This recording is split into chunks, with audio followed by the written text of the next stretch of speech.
Hi, this is Chris from the Stephanie Miller Show. Please enjoy this exclusive clip from Political Voices Network. We were saying we've been playing your Lauren Boebert stuff because if ever there was a story that was custom made for you. Yeah, in my wheelhouse. Yeah.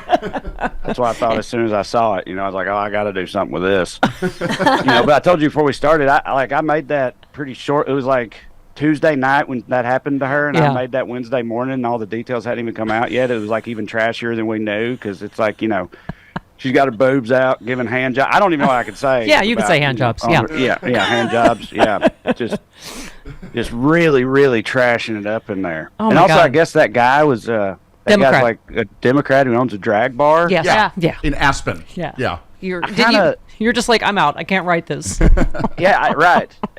And I can't decide. Like, that definitely makes it funnier. Like, objectively, that makes it funnier. But as far as that guy goes, I kind of go back and forth on it. You know what I mean? I can't decide. I guess it depends on what his intentions were. Fully, you know what I mean? If it's like a sleeper agent type of thing, then I totally get it. If he was like actually looking for something real, I would have. Surely not. No one would do that. No one with a working brain would do that. He was sleeping with Lauren her Boebert, right? agent. But I think that was her latest. Like, she was blaming him being a Democrat. She said from now on she would check party affiliations before I guess dating. she gives someone a handy J or let That's like her saying. motorboat That's her. like her admitting that like Democrats get her all horned up or whatever. Yeah. You know what I mean? Like, I just can't control myself. I guess she's saying woke pronoun lovers. It's like, that's weird. It's a no weird more thing to Democrats admit. can motorboat her in public, I guess. Is the, Right. Exactly. the new rule of decorum. I mean, it really was literally on the same day that Marjorie Taylor Greene tweeted about that there's not enough decorum in the Senate or whatever. Yeah. Also, like, they try to pull each other's hair out on the floor of the House of Representatives or whatnot. Like, I mean, she's the last person who should be talking about decorum. Yeah, she called Lauren Boebert a little bitch on the House floor and tried to pull her hair out. Yes. Wow. Yeah. When you did this piece, it was only about the vaping and hollering, and not about the aforementioned, Handy J and the. So I don't. Yeah. I don't. I'm not even sure what else to say about it. We just played a George Santos interview. Like, they are just a complete clown show. The Republican Party at this point.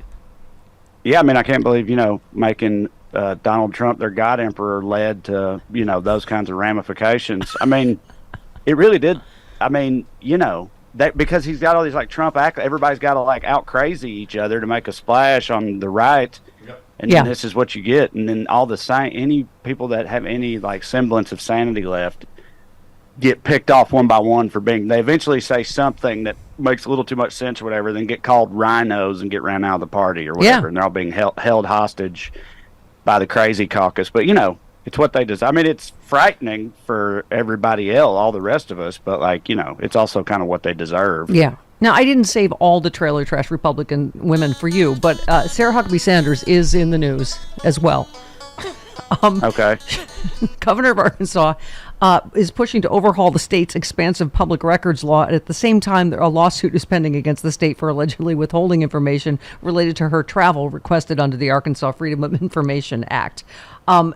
An analyst said, I think they realized this lawsuit was something they were going to lose, so they thought, well, we're going to try to change the rules now.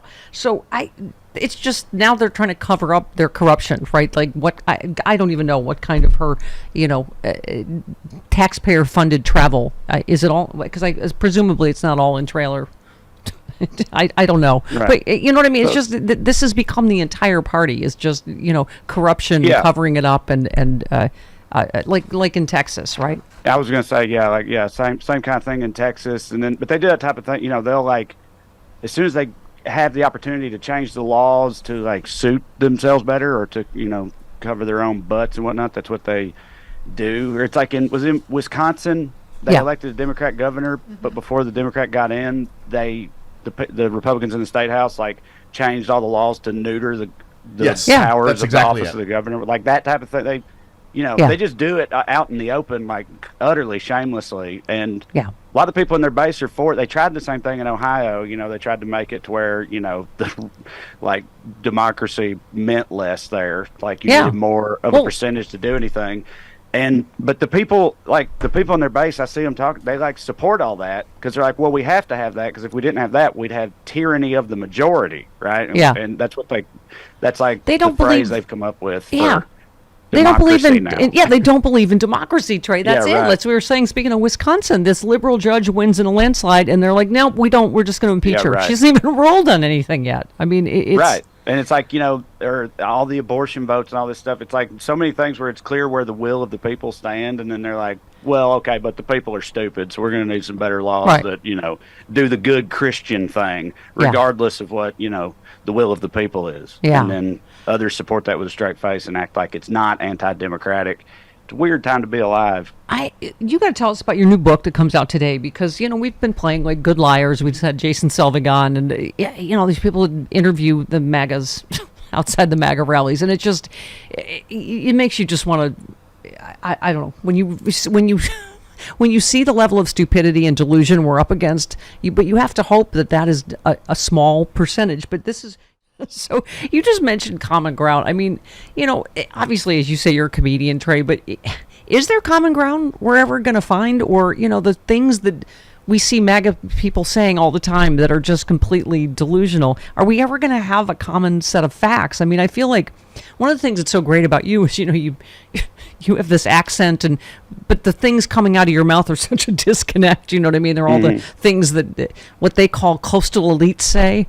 But in the meantime, you've got a party where, they're all coastal elites, the Republicans. Right. And somehow they've sold this bill of goods, right? Well, that's kind of related to what I was about to say in response to that, to the first question. Like, I feel like there should be a lot of common ground in, like, the lives of regular people and how they're harder and the dollar doesn't go as far. Like, we're all getting screwed over by rich people, and corporations and that type of thing, which you would think would lead to some commonalities, but they just blame all the wrong people for that, you know, and then vote in people who, are in the pockets of those same corporations, the people to whom the Koch brothers are their puppet masters and whatnot. And so, there's some kind of disconnect there, and it's frustrating. There it is, my first drink of the day, Z-Biotics Pre-Alcohol Probiotic.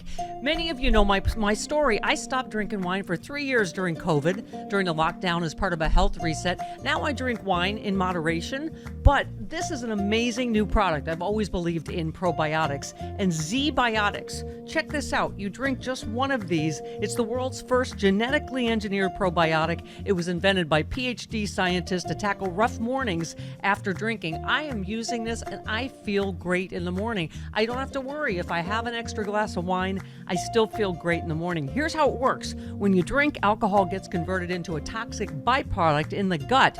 I've always had acid reflux problems. It is this byproduct, not dehydration, that's to blame for your rough next day. Z-Biotics produces an enzyme to break this byproduct down. All I know is it works. It is Z-Biotics Pre-Alcohol Probiotic. Go to zbiotics.com/politicalvoices or scan the QR code on the screen right now.